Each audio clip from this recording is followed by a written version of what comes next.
Welcome to Plastic Model Mojo, a podcast dedicated to scale modeling, as well as the news and events around the hobby. Let's join Mike and Kentucky Dave as they strive to be informative, entertaining, and help you keep your modeling mojo alive.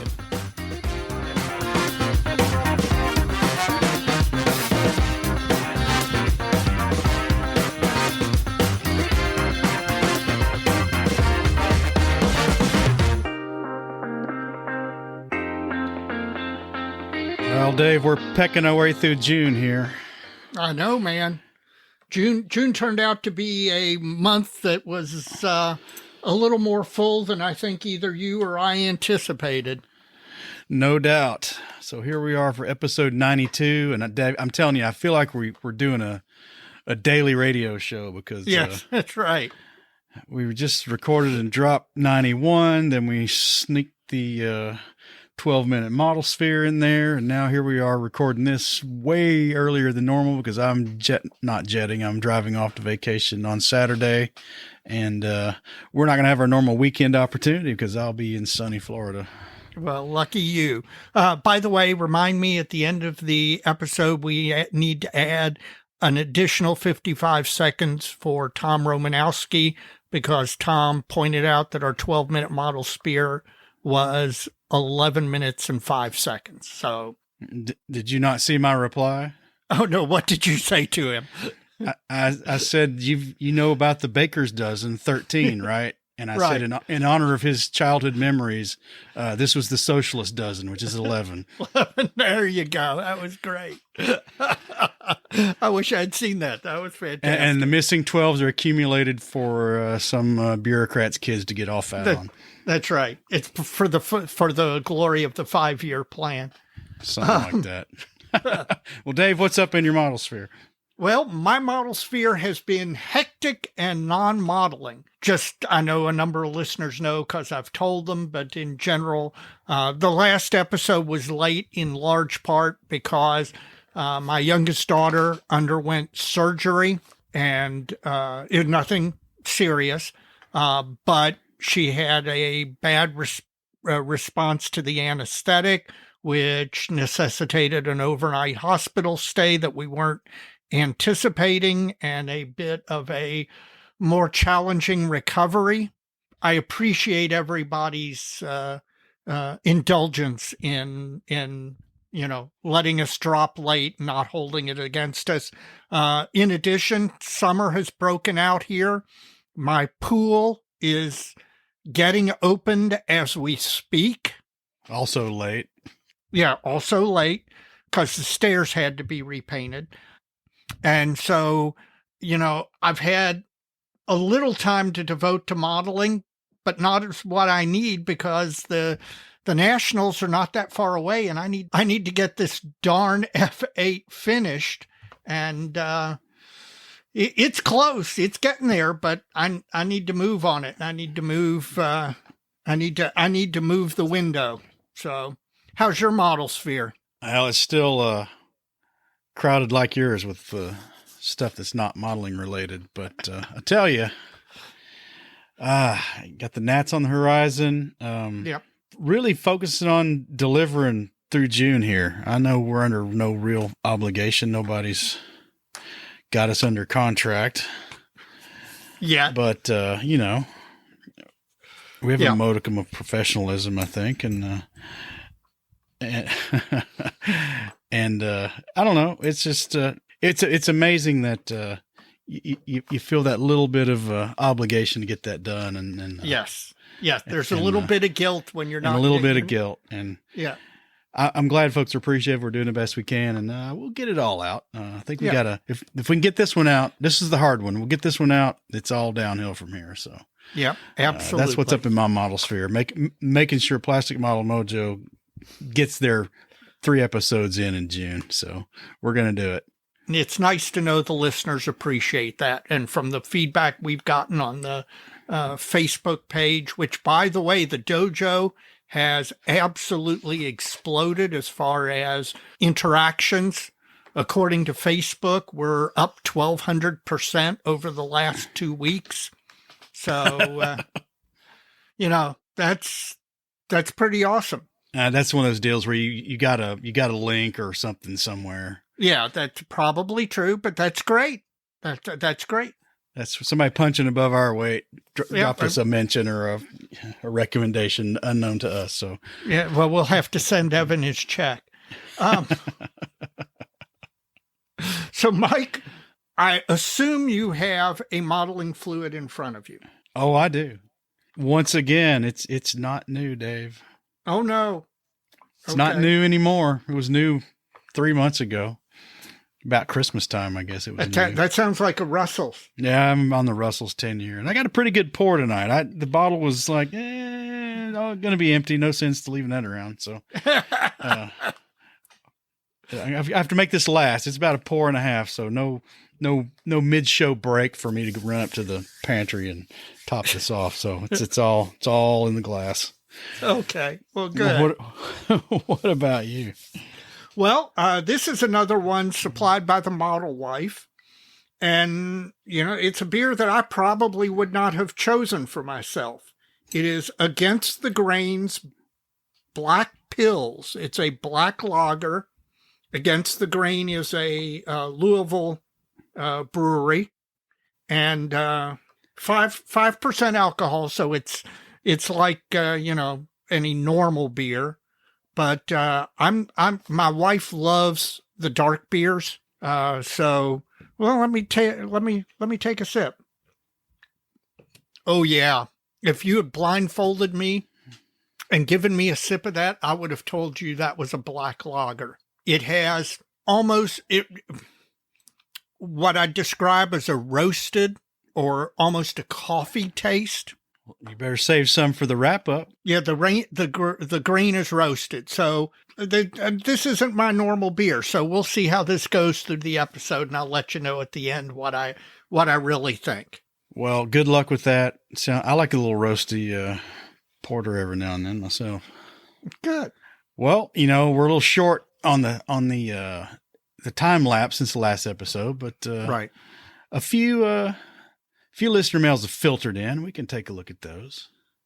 Up first is Christian Gurney from Bases by Bill, and he's just acknowledging my comments on what I said in episode 91. Again, I'm not going to share that base because it's some serious cart before the horse because the model's not done. The catapult's almost done. It is.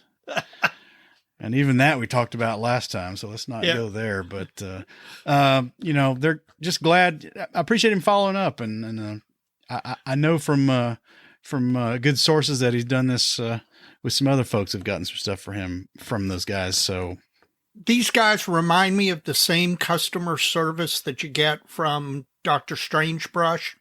They are hands-on. This is, they clearly are committed to it in a way that somebody who's just running a business isn't.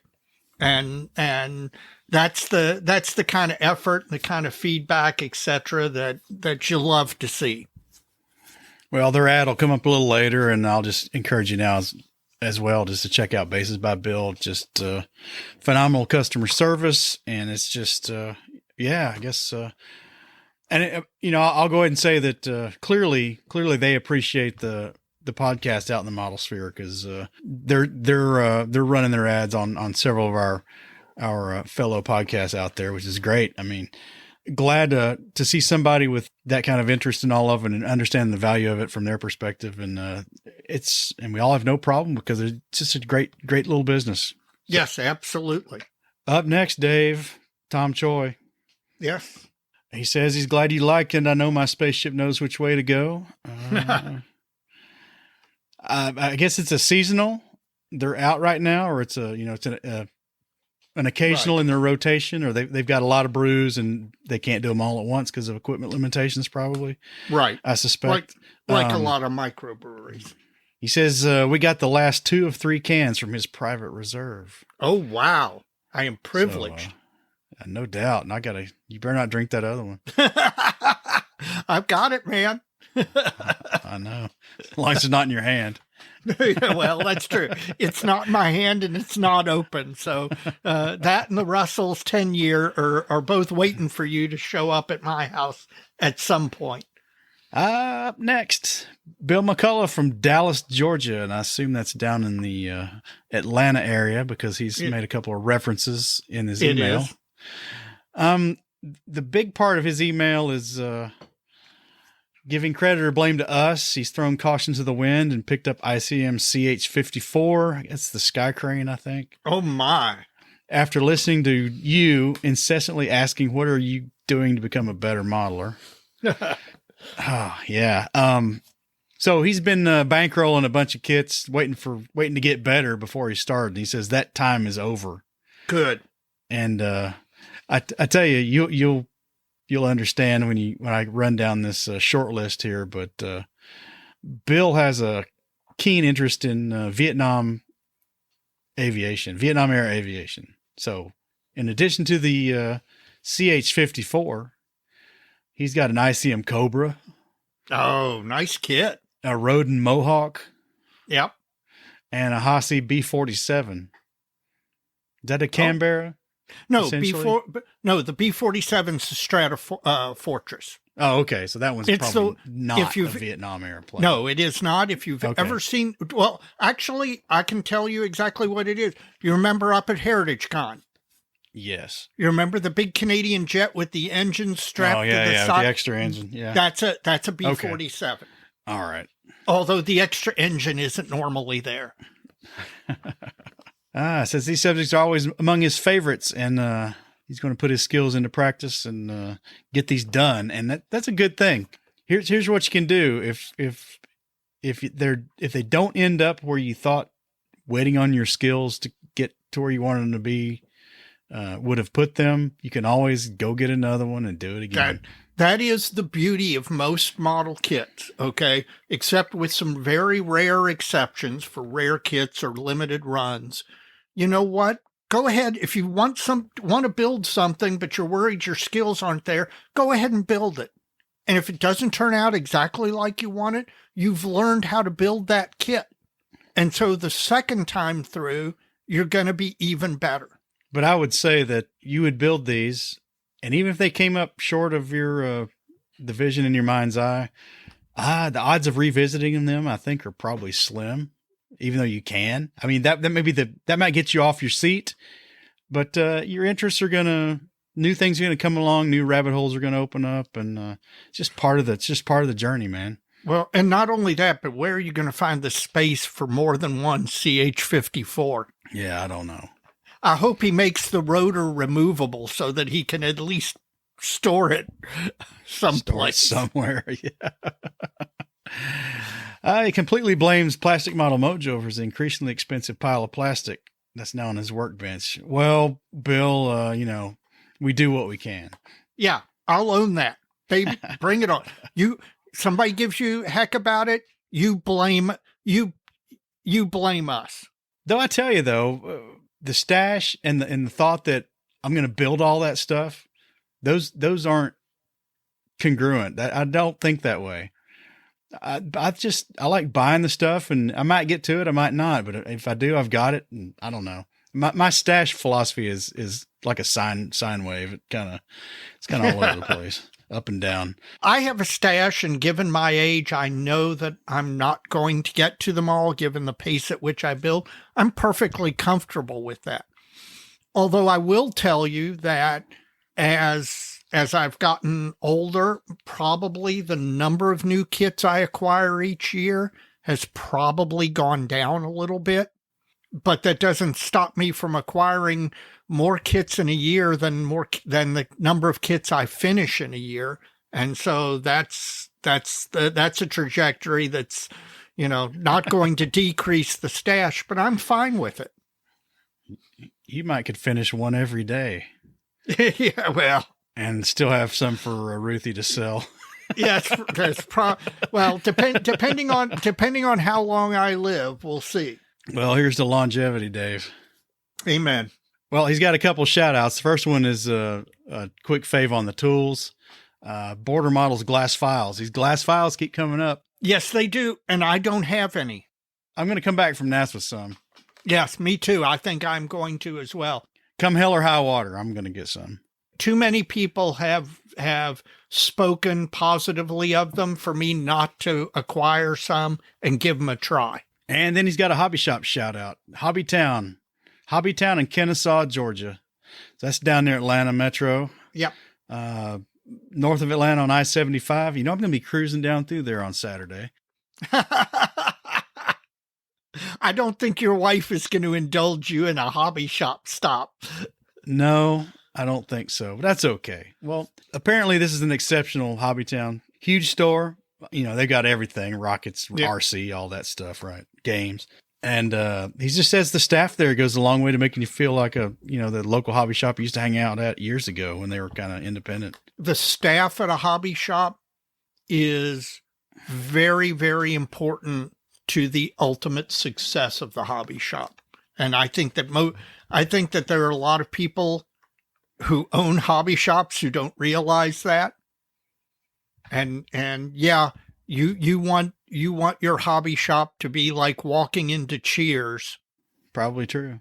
And when you walk in, everybody knows your name and says hello.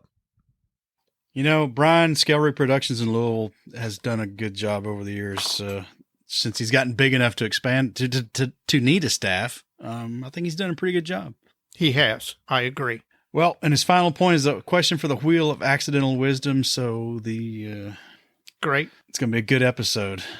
I can't wait. And then finally from Brandon Jacob, who's Mojovian Special Agent 003. He sent me 2 emails. One is their update for a little later, but the other one is, I think sometime before Nats, we're going to get him back on for a list of 003's most recommended top handful of spots we and any other IPMS national attendee is going to want to check out while they're in San Marcos. That's a great idea. That's a great idea. All right. Well, Dave, that is all from the email. We're a little early, so Mr. Karnauka is going to be missed again, but not by us. Well, I guess it's still our fault. We didn't forget him this time, but we're just doing it too dang early.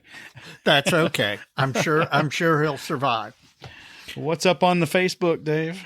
Well, a number of things. One, Tom Choi reached out on the Facebook as well because of the fact that he and I, I mentioned another person who had contacted us who had also adopted daughters from China, and Tom, of course, has as well.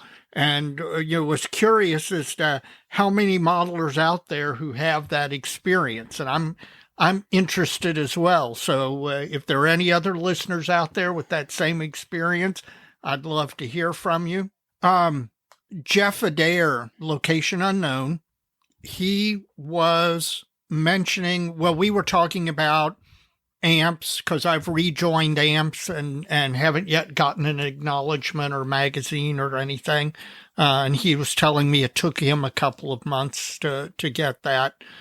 And then he was talking about the U.S. Armor and Cavalry collection down at Fort Benning, Georgia. Oh, yeah, I saw that one. That's where all the stuff from Aberdeen and from Fort Knox ended up being taken, and they put it all under roof, under protective cover. They did a lot of restoration work. The only downside is the collection isn't accessible every day, but they have open houses, and he was telling me the next open house at the collection was July 15th, and you and I are definitely going to have to make a trip to go down there and experience that collection over during one of those open houses. Well, Jeff's from Rome, Georgia. I dug a little deep in the email and I found an email from him. So, yep, another Georgia person? Yep. Man, your dogs are going nuts, Dave. Yes. Sorry about that. I don't know what's going on outside.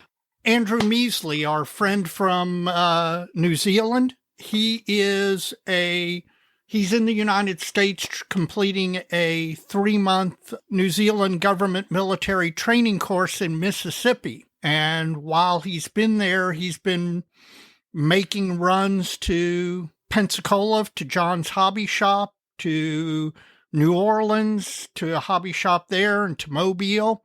He also got to go all the way to Pennsylvania to enter the Amps National, where he got a silver for his Tiger.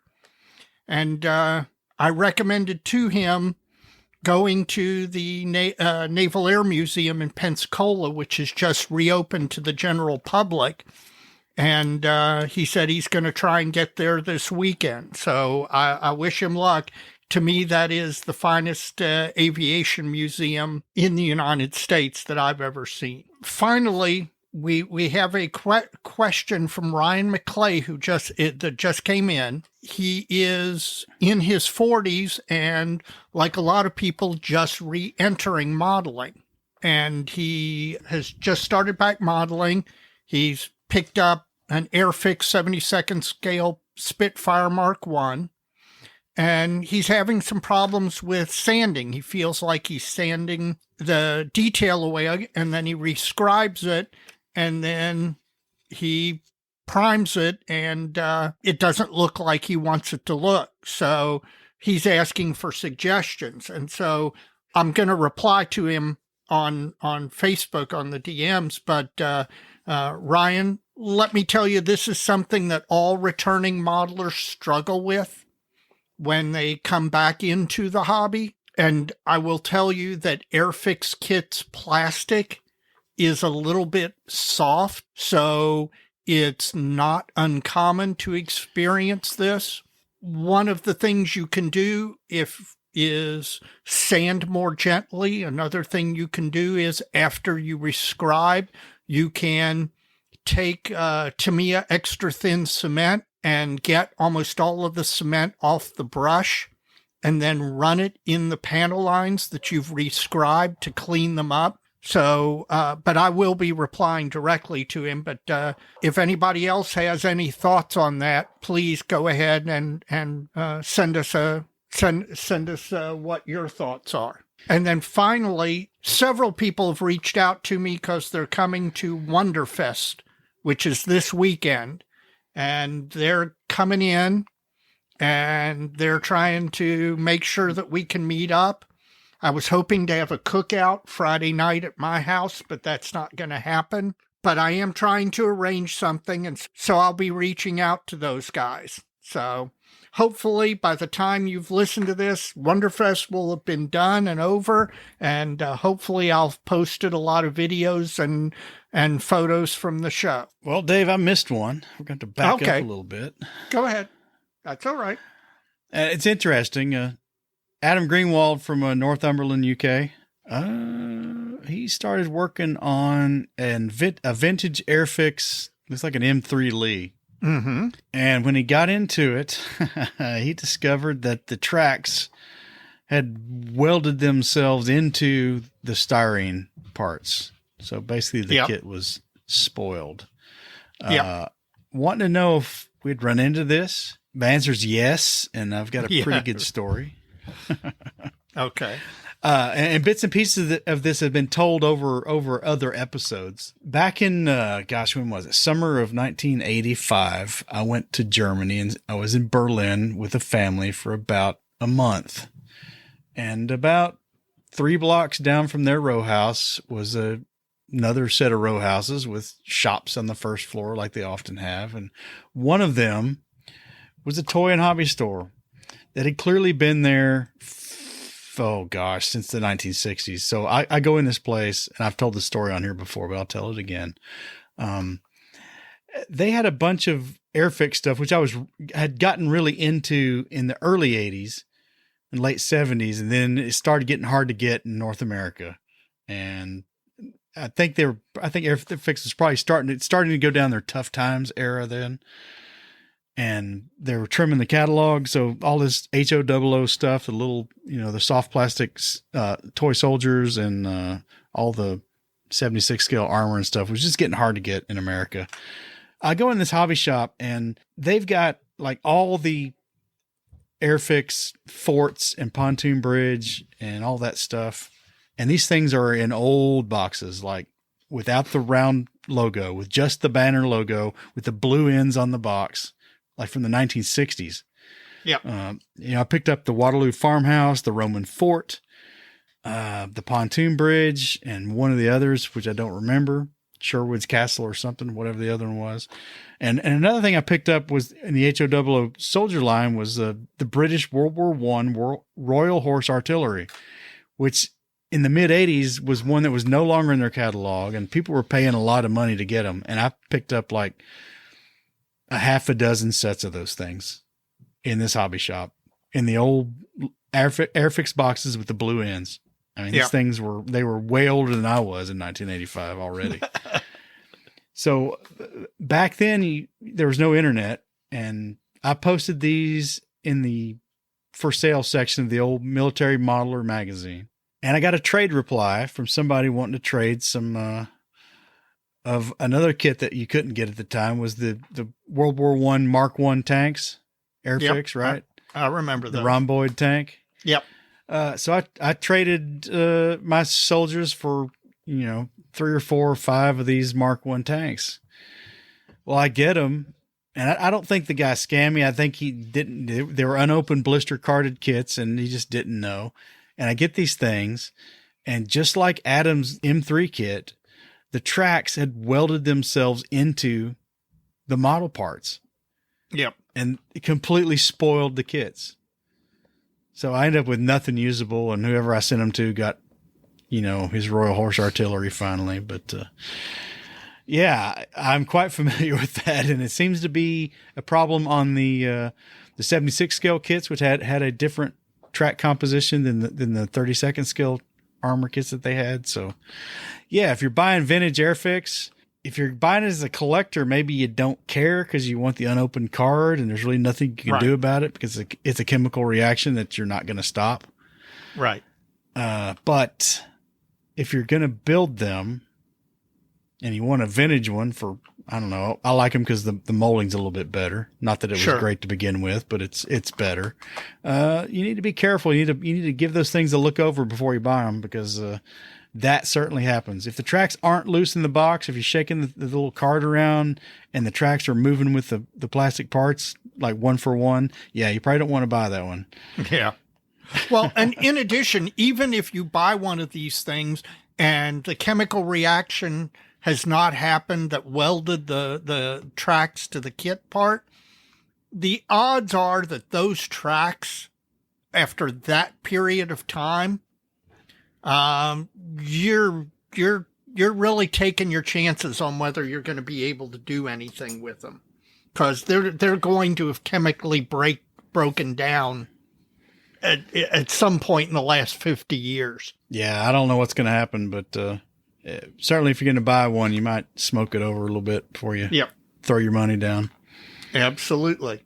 Well, Dave, that is all of the email. All right. And the Facebook messengers. All right.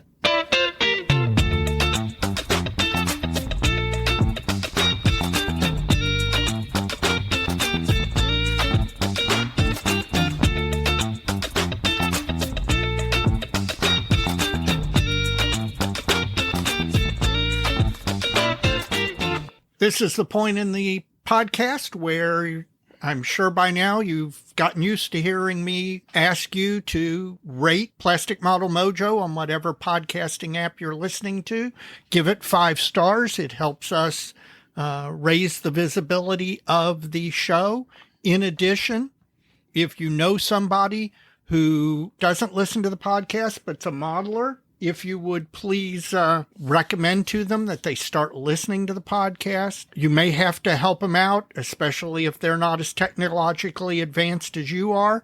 But a recommendation from a current listener is the best way for us to grow the podcast. And we'd appreciate it if you would recommend us to your friends who are also modelers. In addition to that, please check out the other podcasts out in the model sphere, and you can do that by going to www.modelpodcast.com. That's Model Podcast plural. It's a consortium website set up with the help of Stuart Clark from the Scale Model Podcast in Canada, and there you will find banner links to all the other podcasts in the model sphere who are participating in this spirit of cross-promotion amongst us all. Just go to that website, click the links, you can find them all there.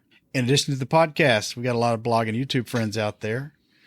Jeff Groves, the Inch High Guy blog, all things 72nd scale. Stephen Lee, Sprue Pie with Frets, long and short form blog. Great modeler, great content. You can check out Stephen. And again, like we mentioned last time, we need to get him scheduled again and get him on here. Yes. Get him on here once again. Model airplane maker, our friend Chris Wallace up in Canada. Great blog and great YouTube channel. Just released a new video on moving models. Yep, and we'll be talking to him once he gets all settled in and gets his new workspace set up. So looking forward to that. Jim Bates, Scale Canadian TV, YouTube channel. Jim must be busy, Dave. He is. He needs to do a video. And when he listens to this episode, he'll be reminded of that fact. But I talk to him nearly every day, and I've been bugging him to drop another video. And finally, Evan McCallum, Mr. Panzermeister 36 on YouTube. Great guy, great modeler, great YouTube channel. Check it out. Absolutely. And looking forward to seeing Evan in less than 60 days or so. Finally, this is the point in the podcast where I ask you, if you're not a member of IPMS USA, IPMS Canada, or your national IPMS organization, whatever country you happen to be in, please consider joining your national IPMS organization. The organization is staffed by volunteers who give up some of their modeling time to try and make modeling experiences in the different countries better. So please consider joining. Let's have a word from our sponsor, Dave. Plastic Model Mojo is now brought to you by Model Paint Solutions, your source for Harder Steenbeck airbrushes, David Union power tools, and laboratory-grade mixing, measuring, and storage tools for use with all your model paints, be they acrylic, enamels, or lacquers. Check them out at www.modelpaintsolutions.com. Well, Dave, come and make it in Texas. How close are we? Dave, at the time of this recording, we are 55 days away from the IPMS National Convention in San Marcos, Texas. I need to actually get a move on things, man. Well, we've got an update from Agent 003, Mr. Brandon Jacob, and he's taking us back to the square. And for those not debriefed, San Marcos Square is located 10 minutes from the convention center and hosts several cool places to eat, drink, and enjoy life. He'd like to offer two great establishments in this update. Both these establishments are within walking distance of the tap room, which is discussed in episode 89. Let's see what we got here. Zellick's Ice House.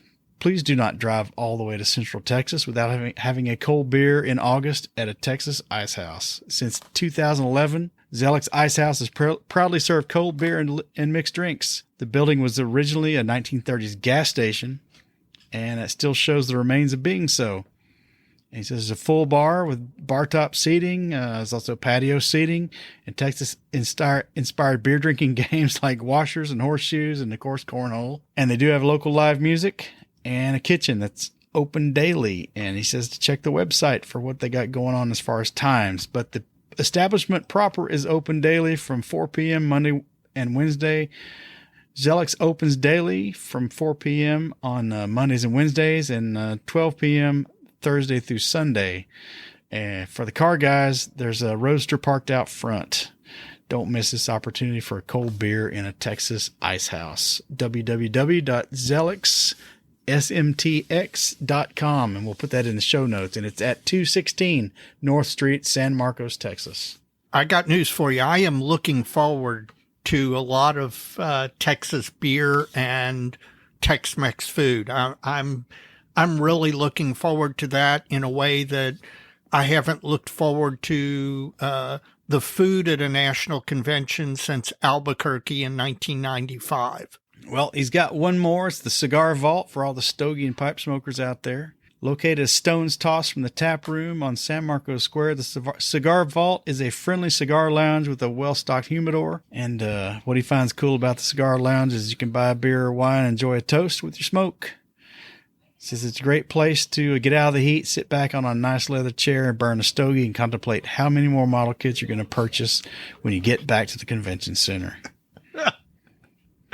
You know, that's a pretty good plan, man. That's a pretty good image. Yep. Oh, the Cigar Vault, open daily 12 p.m. Sunday through Thursday, and 10 a.m. Friday and Saturday. It's at 122 North LBJ, San Marcos, Texas. I assume that's Lyndon Baines Johnson. Yes, there are a lot of things named LBJ in Texas. Dave, it's time for the Benchtop Halftime Report. The Benchtop Halftime Report is brought to us by Tackett Z.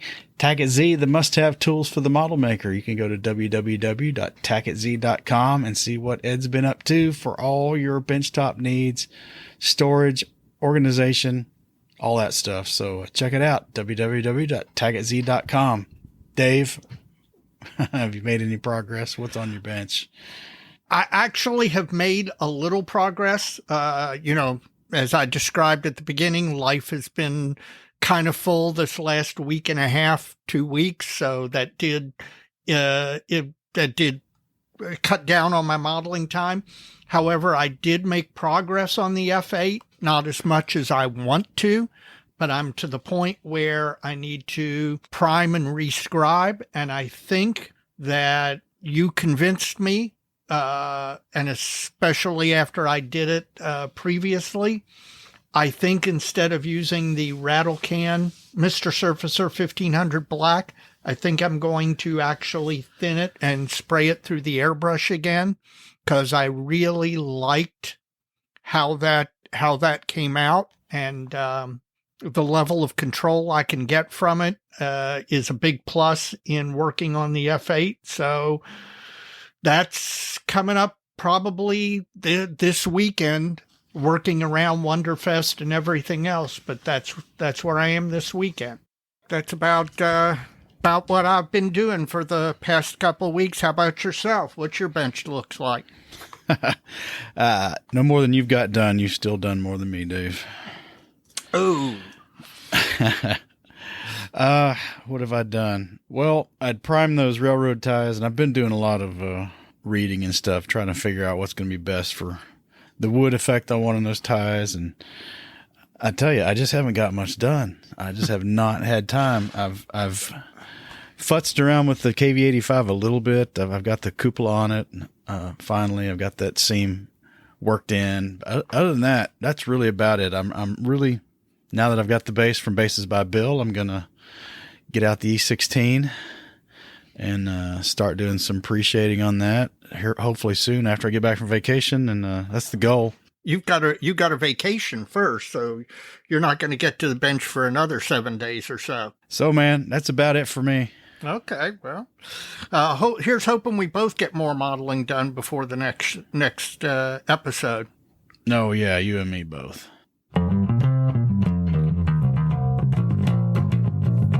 Mike, it's been a while since we've looked at what's been coming out, and have you seen anything lately that is a favor yawn? I have, man. One I think it's going to be pretty popular. Tacom's just released an M29 Weasel, the little Allied utility tractor. Yep. American utility tractor. Yep. I think the last time that was offered in plastics, the old Monogram kit from the 60s. I was watching a documentary on D-Day, and there I actually saw a weasel in the film. Now, I don't know if that was actually D-Day film or if they pulled it in from later. But, yeah, that seems like a fairly obvious hole in the 35th scale market. I think there's been a resin one come and go a couple times maybe from a couple people. But, yeah, I think that one's going to be welcome in plastic. What about you, man? You got one? Yeah, well, this one's an actual manufacturer. It's called Model Headquarters, 72nd scale. They're doing a bunch of 3D printed stuff, including the 6-bladed props for the C-130. It's amazing that the 3D revolution continues apace. And right now it seems to be really concentrated in the parts and accessories, replacement parts and diorama accessories. And now there are a couple of companies that are doing full kits. In fact, this company is doing at least a couple of full kits. But Gosh, I got to tell you, I am so stoked to see where this goes in the next. I'll be honest with you. I don't think we have to wait more than 2, maybe 3 years to see some further great leap in 3D printing as it relates to modeling. So, no, I agree. I'm just having a tough time keeping up with all of it. At least you're not buying it all. Yeah, no, that's right. No. No.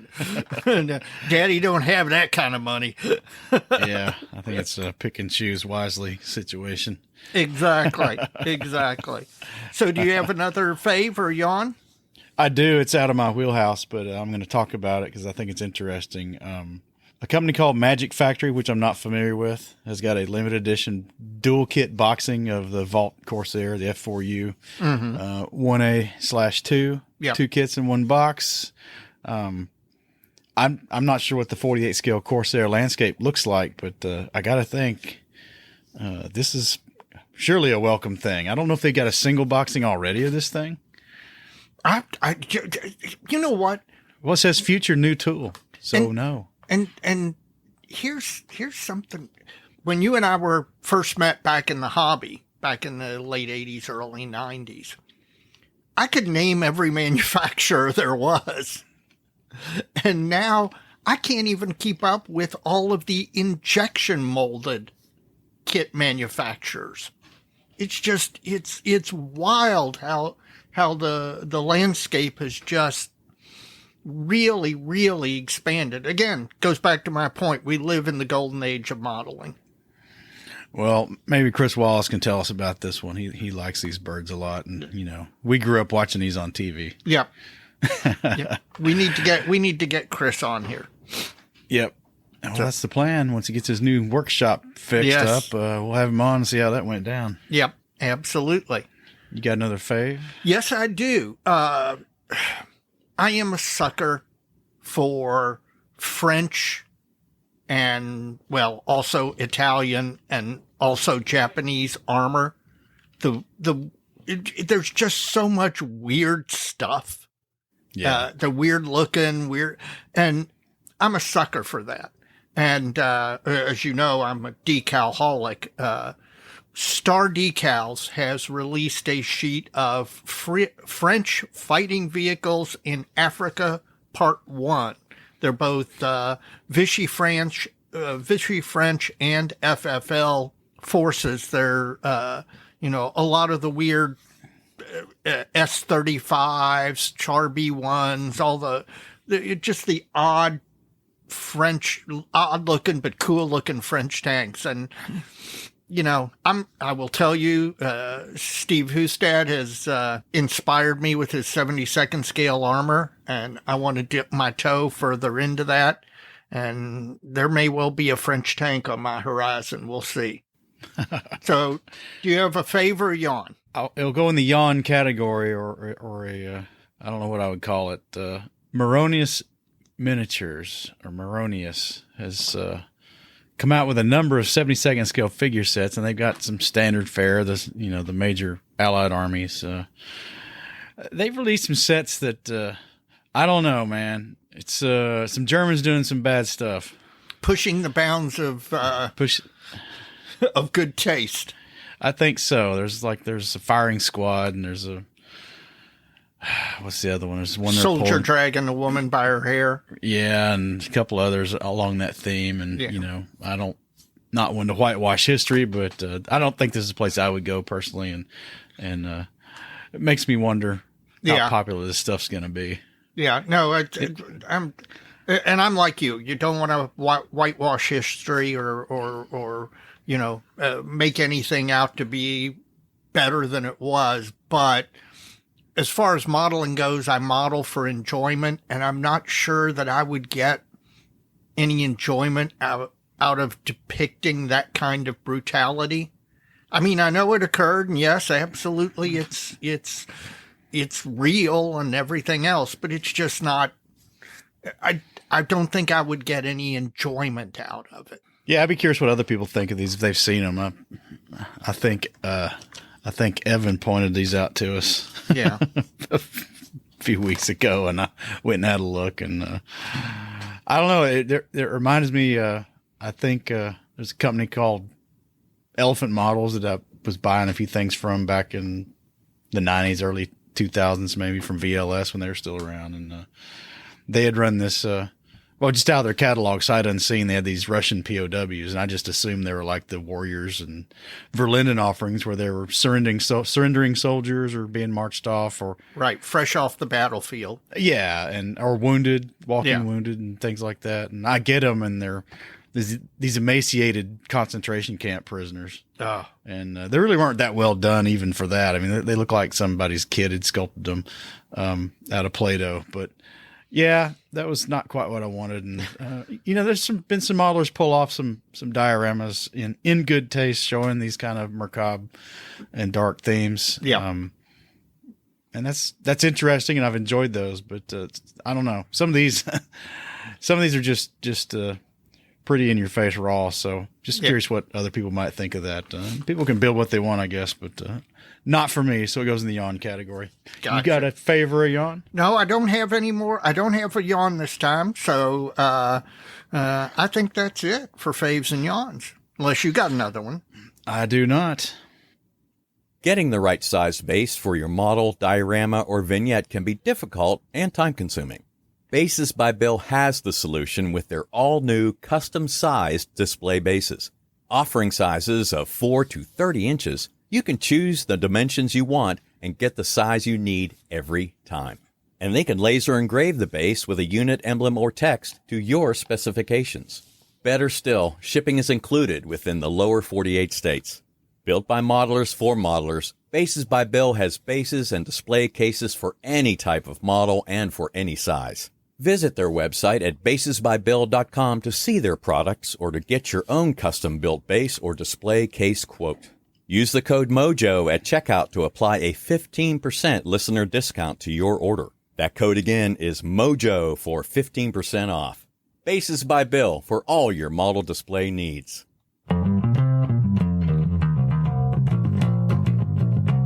Well, Dave, our special segment tonight is prepping for the big show, and we're going to talk about getting ready for the Nats and all that entails. And I know you've been to a couple, so you're the resident expert, and I've got my opinions, but I think you're the go-to guy. Where do you want to start with this conversation?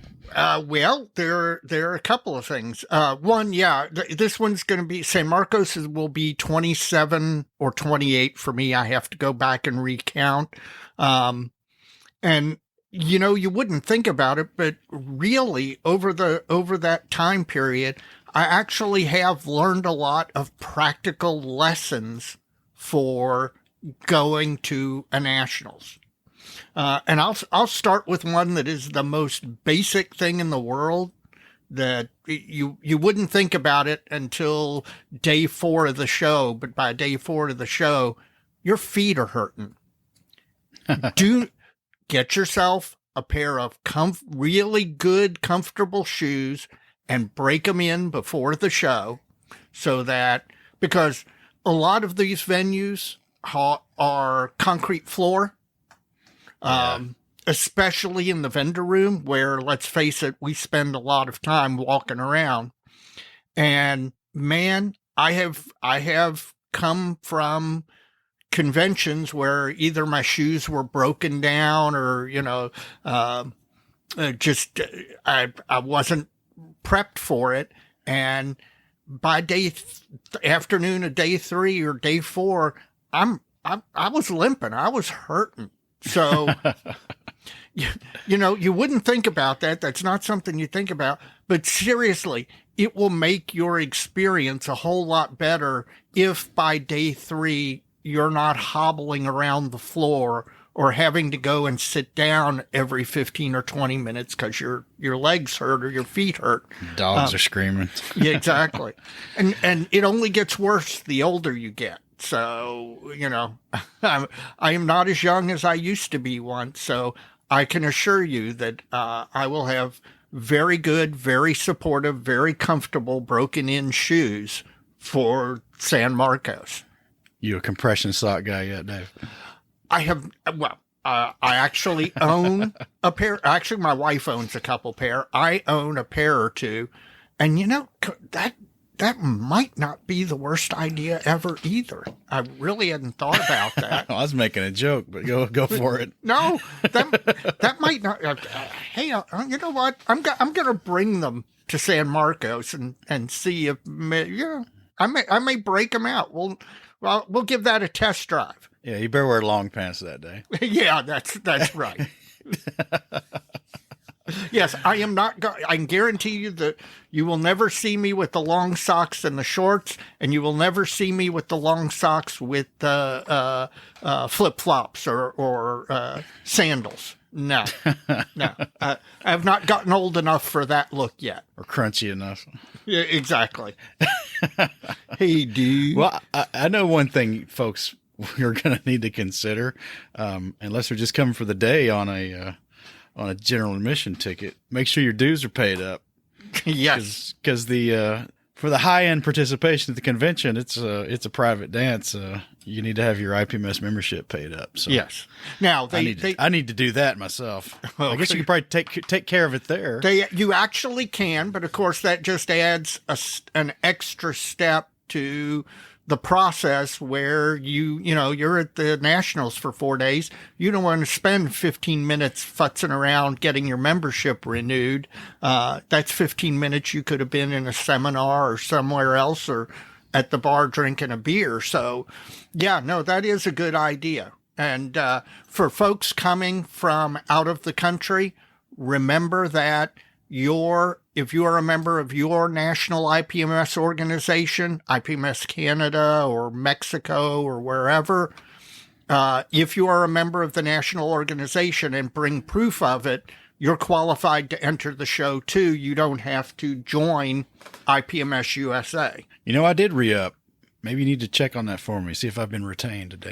I will shoot an email to Marie and double check to make sure that you've re-upped. Yeah, I don't think I've got anything back on that yet. But okay. I took care of that. Well, good.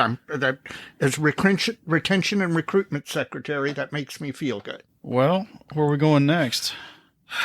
I got okay, one. You go. Just something for folks to consider because it's kind of changed in just the last couple of years. I know when we first started, we thought we were going to San Marcos in 2020, yeah. And then we went to Vegas in 21 and Omaha in 22. I think we, along with some of our other podcast friends out there in the models field, realized that, Wednesday used to be a dead day. Yep. Now it's not. I mean, stuff at the show might not get kicking until, early afternoon, but there might actually, if you're into the social side of it, there's fun to be had on Wednesday. This is a big change because I used to, one of my pieces of advice, if you had set the clock back 15 years or so, and I'm giving this same talk about prepping for the Nats, one of the things I'd have told you is save your money, that you don't need to go on Wednesday because it's only a half day and it's pretty dead and, half the vendors aren't there. That's all changed. Really, 75% of the vendors are there when the doors open on Wednesday. And you're right. There is a lot of social stuff going on, people having meetups or group meets. And you are absolutely correct. That's an area where I've changed what I would have recommended previously. So unlike our last two shows, I think this time we're planning on rolling in late Tuesday night. Yeah. Not real late. Well, it depends on the driving. Yeah. So we'll be there after hours on Tuesday and, we can sleep late, go the pool and then, you mean throw Evan in the pool? Then, yeah, we could do that. Then hit the ground running with some good rest instead of rolling in on Wednesday and being dead dog tired and wishing we weren't. Yep. No, I agree with you. That's a good recommendation. Another recommendation that I used to, when I was going to a national, I'd make a long list of stuff I was looking for.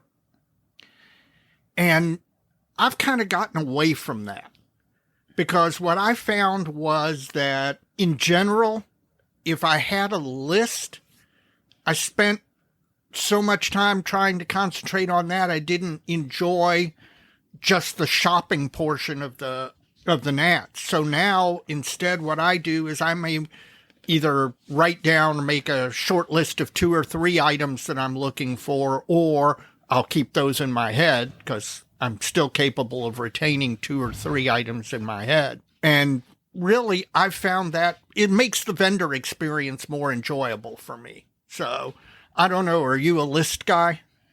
No, not really. I've got in the back of my head some kits that I would buy if the price was good, but I like finding the deals, and I try to skew toward tools and accessories and things like that. Yep. I used to buy a lot more at shows than I do now. I given the right circumstances, I don't think I would have any scruples against buying a bunch of kits. If there's somebody who was blowing out something, I just, right. It's a little different.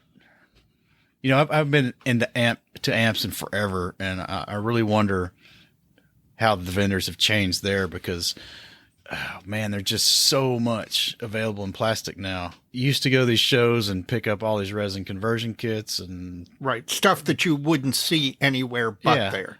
Oddball stuff, things like that. And now just, golly, man, all that stuff is available now. Yes. Usually often from more than one manufacturer and more than one scale. So yeah, I don't know. Just looking for things that catch my eye, and I really don't have a list. Yeah, I think that's a better shopping experience at the Nats, is if you're wandering through looking at everything without, like you're on some sort of scavenger hunt, just letting you leaf through stuff, you look at things, look at stuff that maybe you'd never seen or, had seen advertised but wanted to see in person. I think that's just the more enjoyable experience. At least that's it for me. So that's the way I do it. But to each his own, I guess. And you may end up going down a rabbit hole you didn't even know existed till you walked in there. Exactly. On a related subject, bring an empty suitcase, especially if you're flying. Even if you're not flying, it's probably good to have the extra empty suitcase in the car, simply to make packing and handling the kits easier. But, you do not want to find yourself like the Australians at Omaha trying to go and buy a piece of luggage because you've bought stuff that you bought so much that you now realized you need an extra bag for. Yeah. I understand that. That's pretty funny. It was. It's a great story. Every time I'm in Costco, I send Dave Goldfinch a picture of the luggage section. But yeah, think about that. And you know what? It wouldn't be a bad idea, additionally, to have a fair-sized shopping bag. And by shopping bag, I don't mean one of these paper things, or I'm talking about like one of these permanent grocery bags. They sell them at Trader Joe's, and I'm sure other groceries too. Big blue IKEA bag. Big blue IKEA bag would be another version of that, although that might that one almost gets too big. But because when you're walking around and you come across that deal and you buy, more stuff than you were planning to buy, you want to be able to transport it to the hotel room easily. And, you don't want to be holding 3 or 4 plastic grocery bags like from Kroger where they're ripping out and stuff's falling out. It's not a bad idea to have a portable grocery bag, semi-permanent grocery bag with you to carry stuff around in, either stuff that you've bought or even stuff that you want to take with you, like a camera or a tripod or something like that. Sure. Just to have it with you. Well, I tell you, on a related note, it's probably too late for most people for San Marcos, but in general, carrying all that stuff around gets to be a drag. So if you are going to go to the convention and you remember in time and you hop on the internet when the rooms become available, staying at the convention hotel, the on-site hotel, is advantageous for resting the feet and dumping off your accumulation. Yep. And this is a recommendation that I discovered back probably after my 4th or 5th national convention. You know, a lot of modelers, I don't want to impugn anybody, but they're tight with $1, and they, you know, will stay 4 or 5 to a room at some off-site hotel 15 or 20 miles from the convention hotel, and you get a real cheap deal, but it's not really worth it if you lose all that time going back and forth, or not having the convenience to sit there in the middle of the convention. You're on day 3. It's the middle of the day. You've been through the vendor rooms enough time. You've been through the model rooms a couple of times, and you decide, you know what? I just want to go back to the room, sit down for an hour, pop a beer or a soft drink, and lay on the bed and relax before I go back down and continue on. And you're much more refreshed if you stay at the convention hotel. And yeah, the convention hotel is usually a little bit more expensive than, you know, your Motel 6 or Red Roof Inn or whatever. But the convenience factor is really, really worth it. And it also doubles as a great place to hang out. You know, again, the social aspect of the Nationals is, I think, really one of the most enjoyable parts of the Nationals, at least for me. And, you know, you run into folks that either you only see at the Nationals or you only interact with online. And, you know, have them come up to the hotel room, sit down, have a beer, eat some bar snacks, and just sit there talking, and you'll be amazed at how quickly the time blows by when you're just doing that with people that you enjoy, talking about the subjects you enjoy. So, yeah, no, there are a lot of things that recommend the convention hotel. So keep that in mind for Madison. Yes, keep that in mind for Madison. And just as a side note, a little peek behind the curtains, the IPMS USA and the second vice president, who is in charge of handling the national convention bids and stuff like that, one of the things that they are giving way more weight to from here going forward is bigger and bigger convention hotels, ones where we can have larger and larger blocks of room, so that more and more people will have an opportunity to stay at the convention hotel as opposed to having it sell out in 10 minutes. Hopefully they have success with that, because yes, I sure like staying at the convention hotel. Me too. Now, I will tell you, for San Marcos, they're apparently going to have a shuttle bus running between the convention hotel and convention site and the other related convention hotels that are all real close by, so that there will be a continuously circulating shuttle. So, you know, if you're not in the convention hotel at San Marcos, but you're in one of the convention overflow hotels that are very, very close by, you know, it'll be not much different than if you were staying in the convention hotel. Some buddies from the show who are at the hotel might let you crash at their place for a little while. Depends on how good of friends you are. That's right. What next? Okay. Well, this is always a subject that, and it's probably too late for this year, but plan your finances ahead. You know, I build a war chest for going to the Nationals. Obviously I've got credit cards and everything that, and debit cards and all, but I will take a significant sum of cash with me. I do this for a couple of reasons. One, it's easier to budget by using cash rather than using credit cards, so you don't end up having spent way more than you had intended to spend. Number two, there are some vendors who will give you a discount for cash because they don't have to pay the credit card fees, etc. Especially on the last day of the show in the afternoon. Cash really speaks when people are blowing stuff out or you're trying to haggle to make a really good deal. Having that cash in front of you really does help make that deal.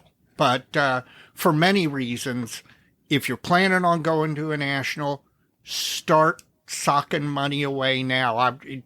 Mike made fun of me because I've actually got a jar that I drop all my change into for the whole year, and that's part of my nationals money. And, it may sound silly and all, but believe it or not, it usually ends up being a couple of $100. And that couple of $100 adds a nice thickness to the wad of cash. Plan ahead and budget. And if you're going to go to Madison in 24 and you're not going to get it to San Marcos this year, start saving now for Madison. What next, Dave? Well, food and beverage. We've been covering that every episode. Yeah. Well, that's actually a related point to what I'm going to talk about. Again, just as modelers sometimes will all stay five guys at the Motel 6 or the Red Roof Inn, they'll end up eating breakfast, lunch, and dinner at McDonald's, which, A, you should talk to your nutritionist about that. But B, you really rob yourself of experiencing the place that the convention is at. One of my most memorable experiences is Albuquerque in 1995. I think it was 94 or 95.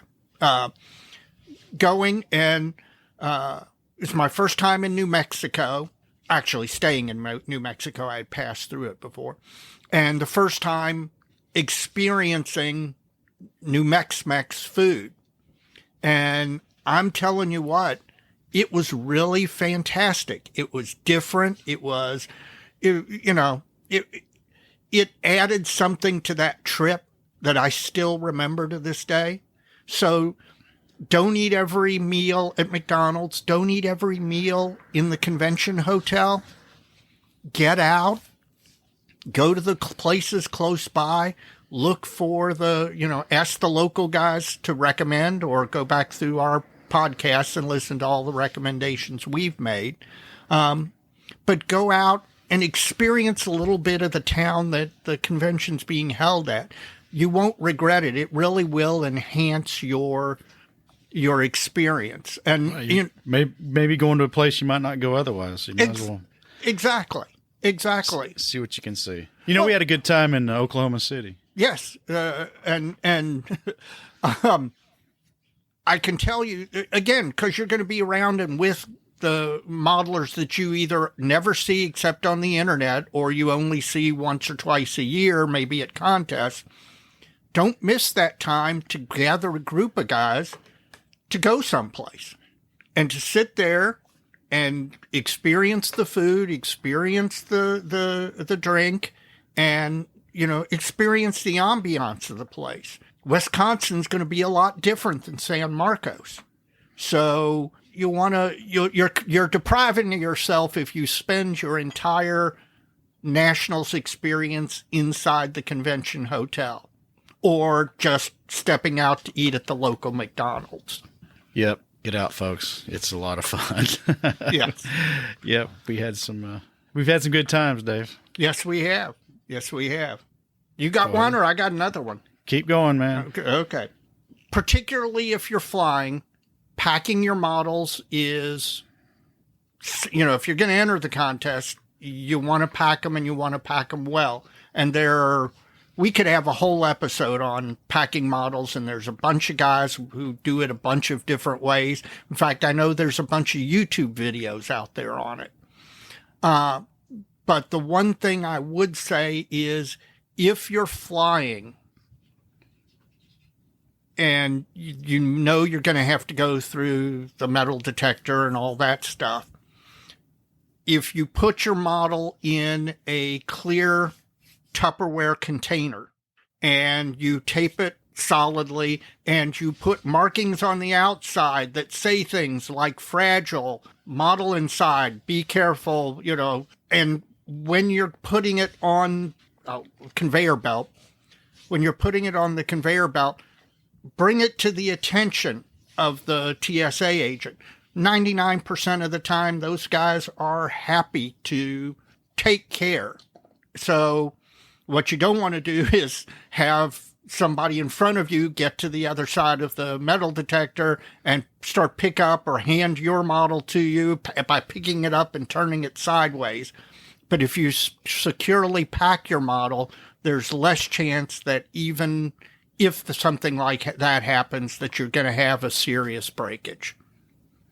Well, I encourage folks to get out there and check out those videos and do the best job you can. It's unfortunately just in the last shows from the last 2 years that we've been to, and then somebody else. I think it was Ian Bonner going out to Colorado got smashed. Yeah. And it's it happens. They're fragile, and you can never be over prepared for that reality, right. I guess. And the best thing you can do is draw attention to them by keep them in clear containers and taping.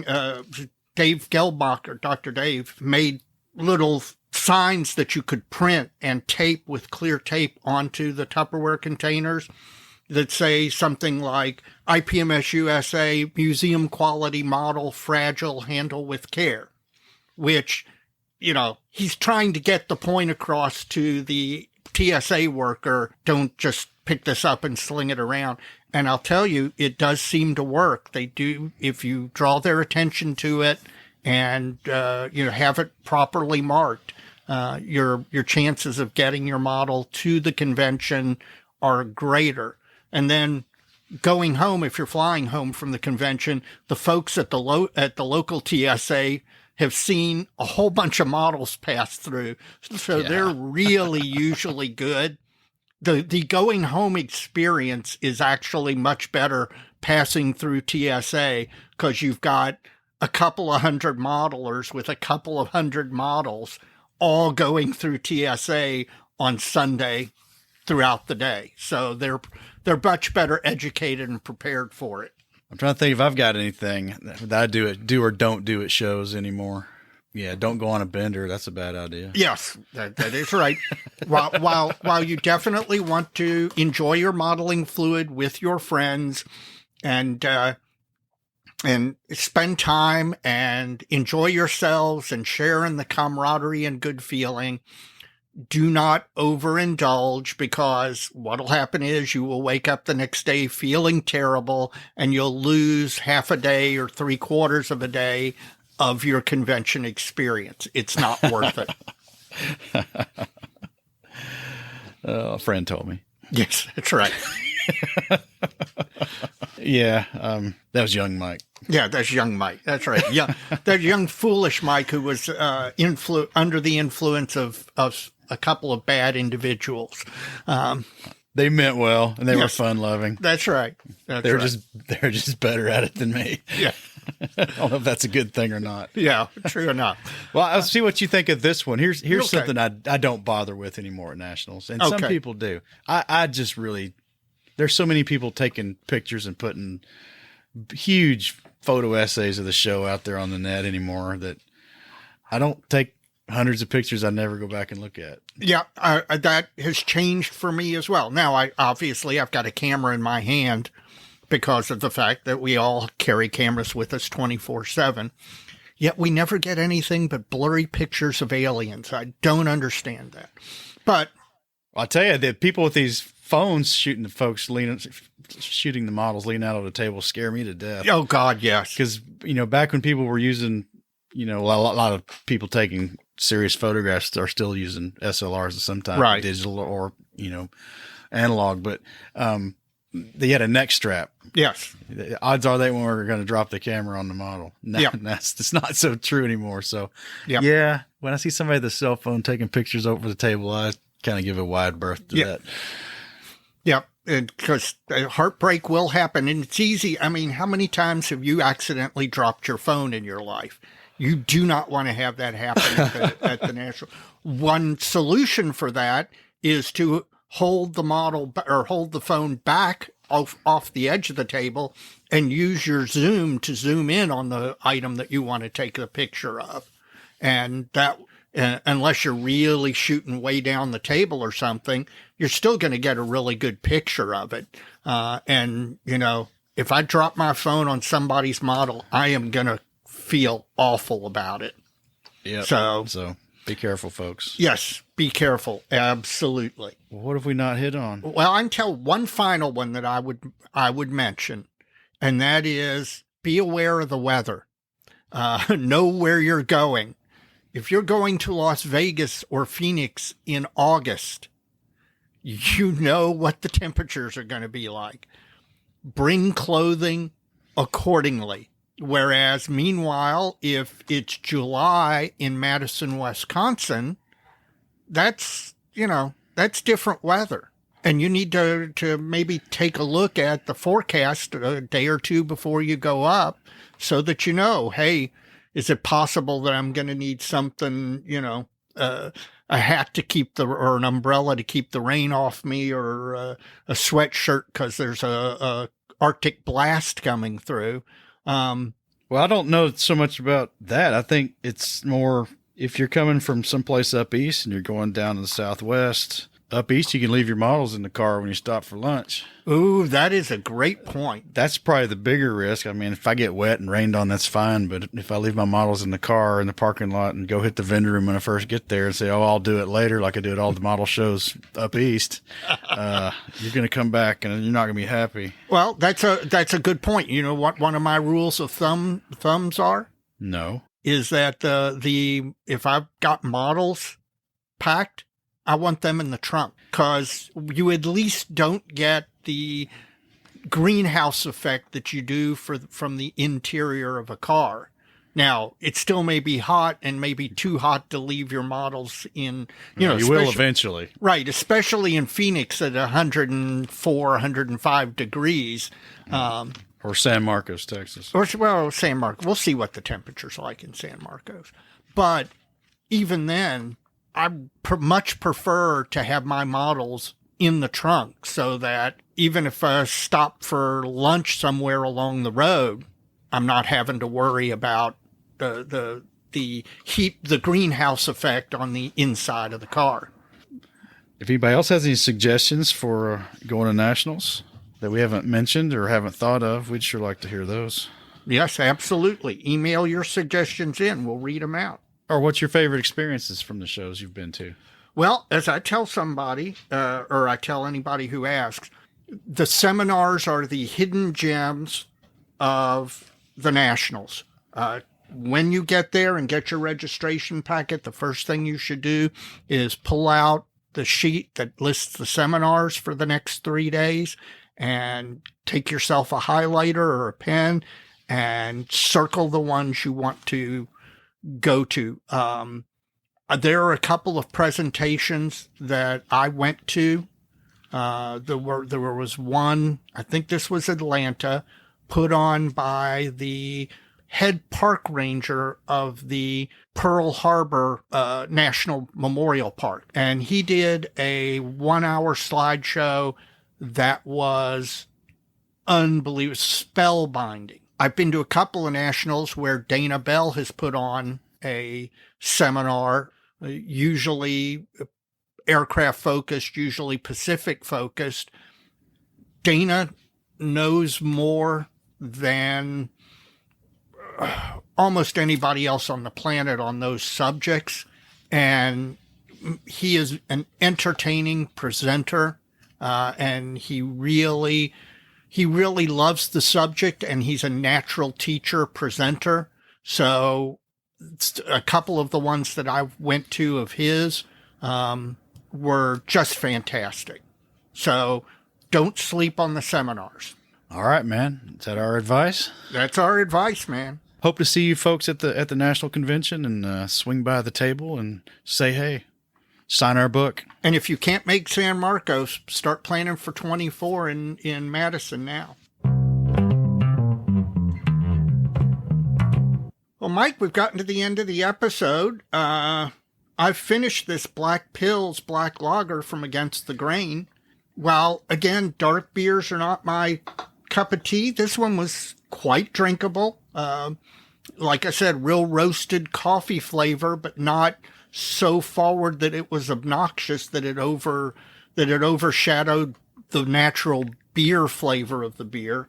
I'd drink it again. May not be my first choice, but I'd drink that again in a heartbeat. Well, it's local there too. You can get it again easily. Exactly.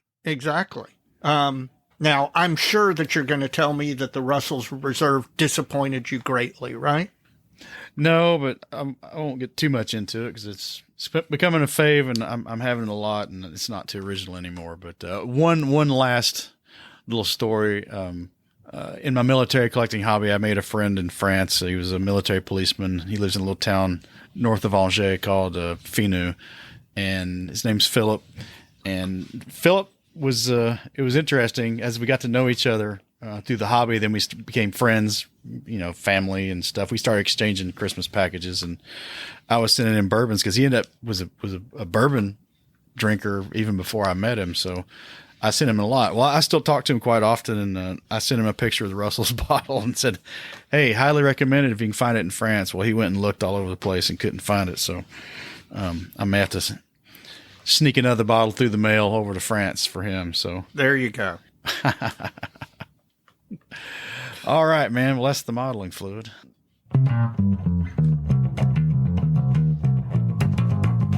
So, Mike, we're at the end of the episode. The only thing we've got left is shout-outs. Do you have a shout-out for this episode?